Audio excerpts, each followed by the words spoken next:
Hello, good afternoon, and welcome to Nigeria Now, where we discuss some of the current happenings in the country, and then we make sure that you get included in what is happening so you can do well to drop your comment, drop your views regarding any matter that we will discuss this afternoon that is quite peculiar to you, or you actually have interest in that matter or the issue we'll be discussing. I am Tele Elisha Dasham. I'm doing this program together with Rachel Tanzi. Good afternoon, Rachel. Afternoon, Sally. All right, quite a number of things are happening today, and we just felt we should start by looking at today being the World Social Justice Day. I mean, we will record there was a time that women were not allowed to vote. There was a time that certain things are only meant for certain people, but then we saw where the UN in 2007 came up with the fact that you know what, there should be an inclusion, there should be a bridging.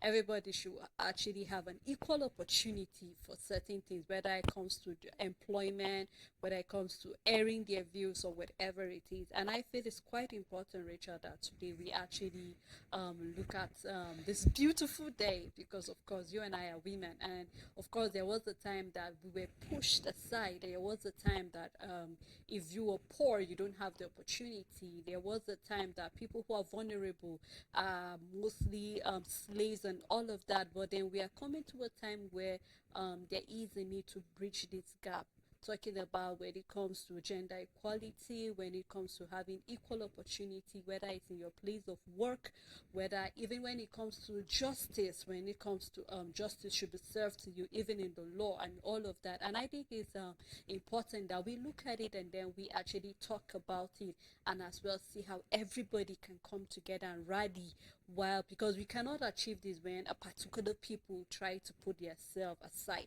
It's important that everybody, because this is a world event, but then let's come down to our country here in Nigeria, where of course when you look at things that are happening around you, you cannot help but wonder when it comes to law, there are certain people that are exempted for it. When it comes to opportunities, who you know that you know, especially when it comes to jobs and all of that. And then also, I remember there was a time the first lady was pushing for more women to be in the house, you know, because we also need to have our voice being heard out there. And I think this is quite a very, very important day for everybody to observe. I know that a number of people are going about their business, not really minding what all these world things are. But I think it's our responsibility to bring it, discuss it, and then see how everybody can be included when it comes to such a beautiful day like the World Social Justice Day. I think when it comes to the justice system, there are a lot of loopholes in Nigeria, around the world. I think Nigeria, so we can say there's much more because there are certain gaps that have been filled in other places and we are still struggling with certain things. And when we talk about social justice, I believe that it's in everywhere, in politics, in social work, in family relationship, and in communities, in everywhere, in every aspect of our life. There are a lot of loopholes that we can see. And over the years we can say that some, for some, there have been listening ears. But you see, when it comes to a country like ours, that we are very religious, more than facing things as they More are, like more then you holy will than know the Pope himself. exactly, we would have more problems adjusting to certain social justices and all of that. And then, whether we like it or not, some of those loopholes are still there. We can see, for example, when it comes to inheritance, when whereas there are certain laws that protect people, like, let's say, when it comes to work, when it comes to politics, when it comes to health and other things, there are some things that are very personal that should, somebody should be able to be protected socially by the government, but it isn't.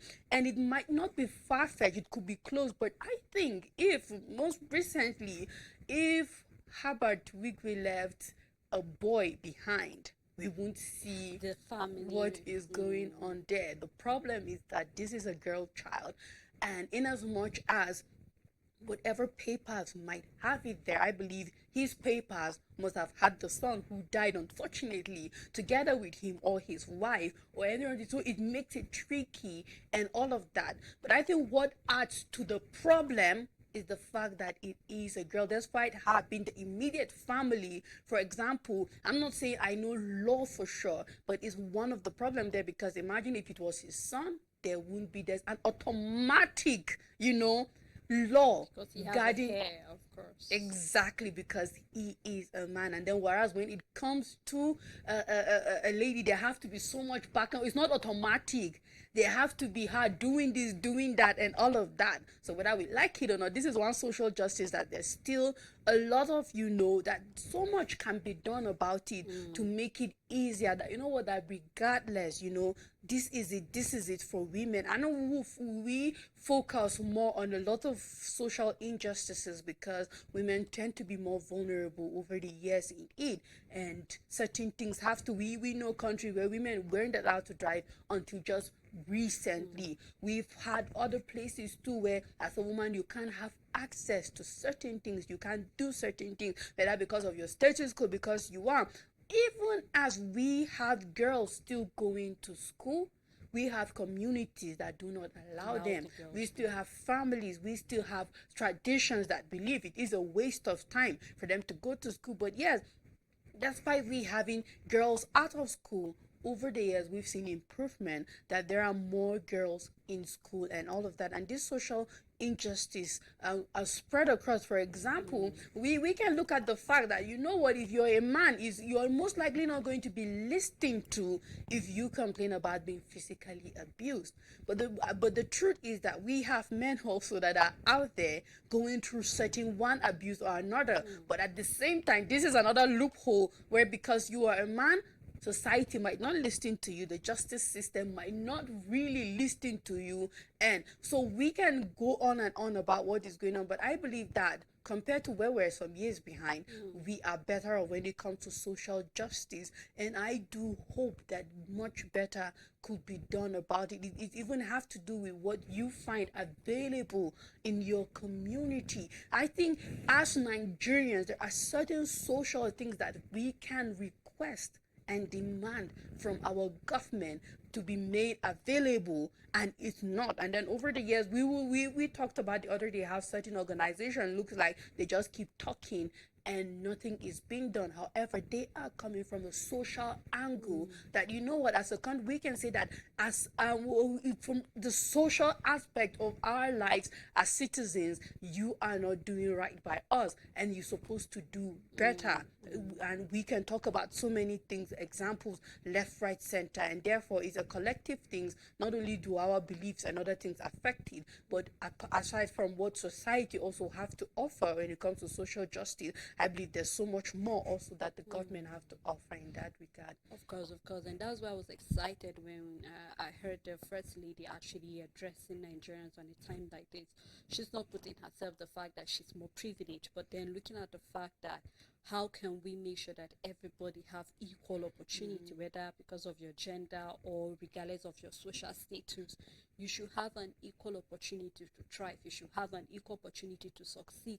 The government should be able to support you, Richard. If you say, okay, you want to start a particular business, and because of a particular social injustice that's been done to you, I mean, the government should be able to say, okay, we want to support this person because we can see that this person should have the environment that you need. And it's another thing that this year is looking into, making sure that the environment is conducive. I mean, we've been having a number of summits regarding the climate, the environment, and all of that. It's also one of the things that the government needs to also look into, the fact, okay, we're not just looking at, okay, yes, I want to prosper, I want to succeed, I want to try, but it's the government, people around, making sure that the environment is conducive enough for me to be able to do all of that. So we just hope that this will not just be one of those wall days, and then once today it's over, we forget about all of this, but that beyond today we should have conversations, we should have interaction, the government, non-governmental bodies coming together to say, okay, how can we propagate and how can we make sure that, what,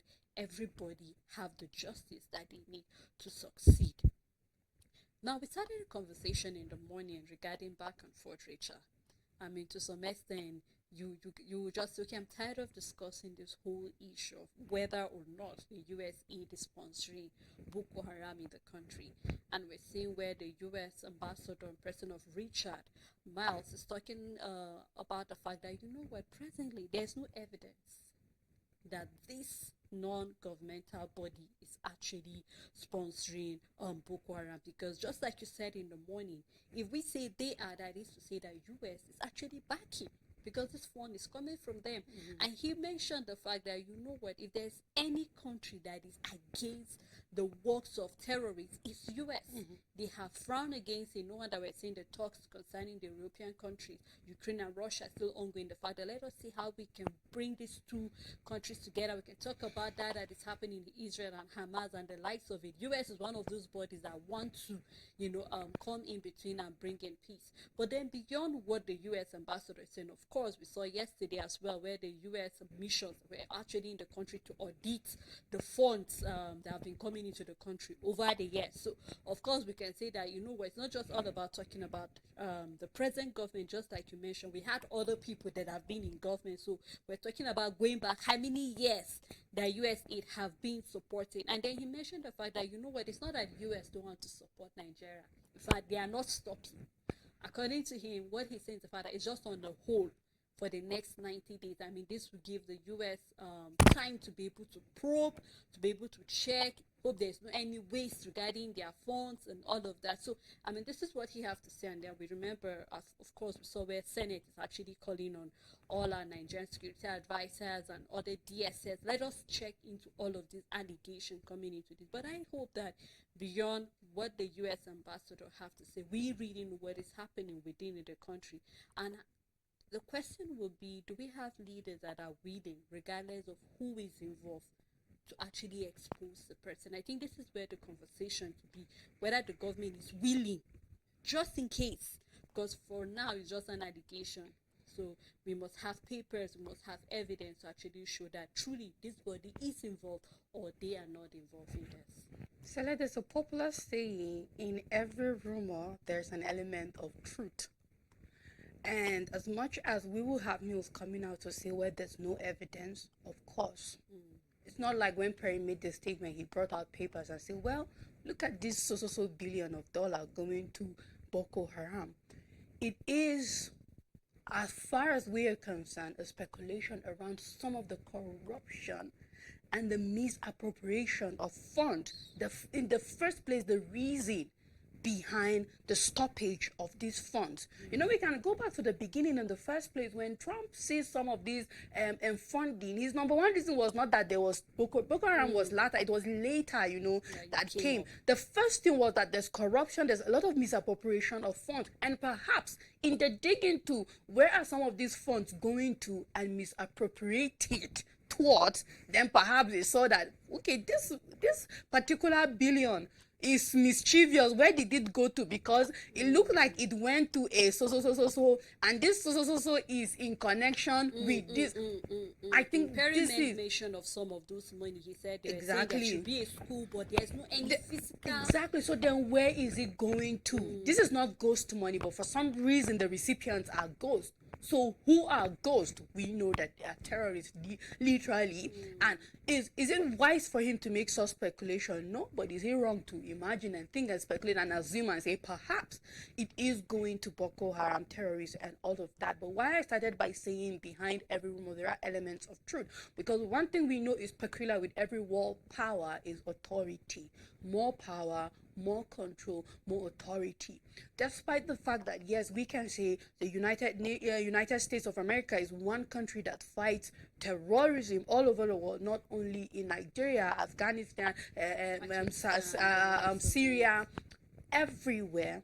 However, we do know that one of the reasons that terrorists get a lot of funding is what the people funding them stand to gain in those areas and those regions. And in as much as we might not have clearly what certain regions are particular to the Boko Haram terrorists, we do know for sure that Nigeria has so much untapped world resources that it's not only Nigerians that are interested in. Of course, Nigerians are not the only ones interested in. We have countries, we have world powers that if they can have a grab, as long as you keep these areas unsafe, you make it impossible for people in there to thrive. So now it gives you some sort of control to tap what could be for every Nigerian to the pocket and the hands of few individuals, and that is what corruption is all about. Whether it's going into terrorism, or we can't sit down and rule out and say, well, they are angels, perhaps they cannot. But the question is, if perhaps there is some interest for whatever these regions have, and if the United States of America have some interest, they could. And this is a speculation, which I believe birthed the whole idea behind this going to Boko Haram terrorists. Still yet, I believe it's good news to say that, you know what, it's not true. I think it is going to be a better news for us as Nigerians, that thinking that the aid we've been receiving, looking that is for our help, have been the reason behind what we're going on. So more than anything, this is good news, that if truly at the end of the day, in the investigation and the probe, that we will come out and say, you know what, it's just clearly speculation, misunderstandings, and all of that, that there has been no funds whatsoever. Here are documents, here are even the funds that you thought are going to ghost people, this is where it's going to, just some, glitches left, right, center. We have papers and backing. I think at the end of the day, it will be an answered prayer for Nigerians, knowing fully well that this organization is not part of the problem in the country. And more than anything, I hope that it gives room for further investigations. Of It's course. not all about us receiving funds into the country. Where are the final recipients of these funds, and what are they doing with it? Is it truly helping the country, or is it putting us more into the despair we are in? I love the way you actually ended that statement, because it's very important. It's one thing for the US ambassador to tell us that it's not true, but I love the fact that he also categorically mentioned the fact that they are willing, just in case anything shady they discover along the way, they will give their support, their backing to audit it. So I think it's too early for us to actually say that, you know what, this is what it is. But I'm hoping that, just to let Nigerians know what is happening, I'm hoping that a thorough auditing investigation will be done into this. And then, just in case if there's not US aid, maybe it's another non-organization Perhaps. that's actually doing that. So we hope that with this investigation, more revelations will come out. I Yes. think this is what Nigerians want. Thank you so much, Rachel. for You're doing welcome, this with me. Celine. And as well, thank you to everyone who made this program a success. We look forward again to doing this together some other time. Do have a great day ahead.